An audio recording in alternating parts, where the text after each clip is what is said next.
Salut à tous, bienvenue sur Management Mania, la page où on parle d'Excel, notamment Excel en gestion.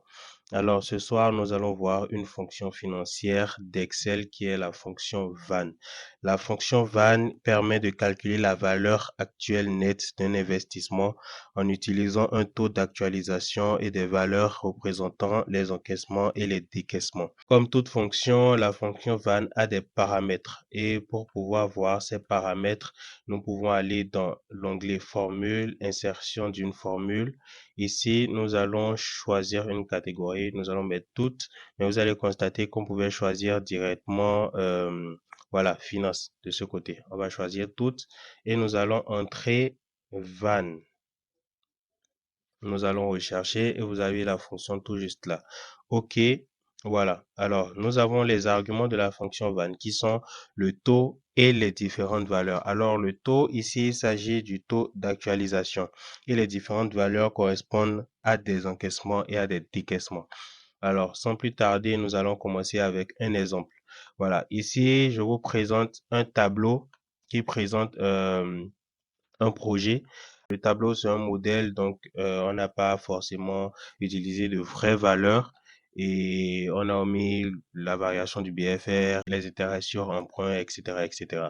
Donc, vous avez les flux nets de trésorerie, vous avez les flux nets de trésorerie actualisés et les flux nets de trésorerie cumulés.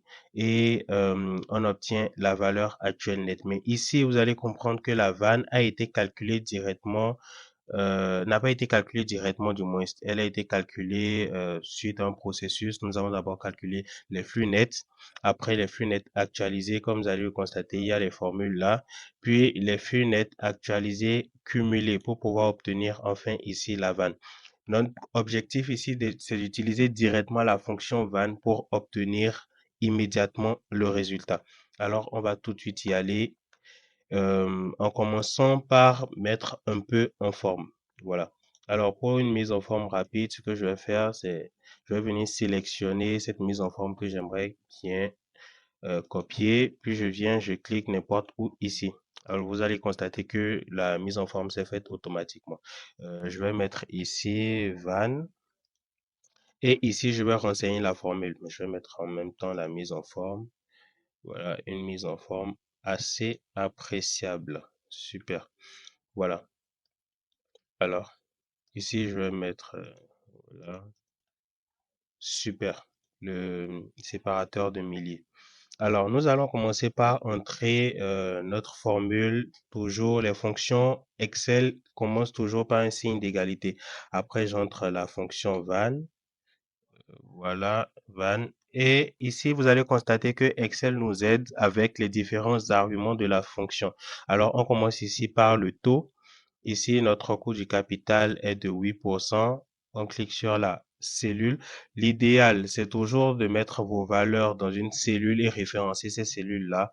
Comme ça, lorsque vous changez la valeur à l'intérieur d'une cellule qui a été référencée, la fonction prend en compte automatiquement la valeur actuelle. Alors, après, nous passons aux autres arguments. Ici, on sépare par un point virgule. Vous allez constater qu'on a valeur 1, valeur 2, etc. Alors ici, vous pouvez simplement, vous pouvez sélectionner directement à chaque fois les différentes valeurs comme ça. Après le point virgule, vous allez voir valeur 2, etc. Ou soit vous pouvez sélectionner, faire une sélection de la plage de cellules qui contiennent ici les flux nets de trésorerie, pardon. On ferme la parenthèse. Maintenant, ici, on a une dépense d'investissement qui sera généralement le coût, appelé généralement le coût d'investissement.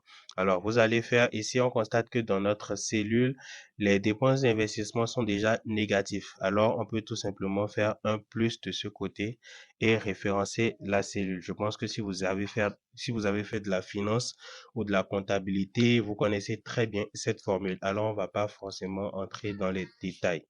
Voilà, donc je fais plus le coût de l'investissement et je valide. Alors, vous allez constater qu'ici, que mon résultat est égal à celui que j'avais obtenu en procédant étape par étape avec la formule de la vanne. Alors, Voilà, nous sommes arrivés à la fin de ce tutoriel. J'espère qu'il vous a appris quelque chose de nouveau. On se retrouve une prochaine fois pour une autre vidéo. Ciao, ciao.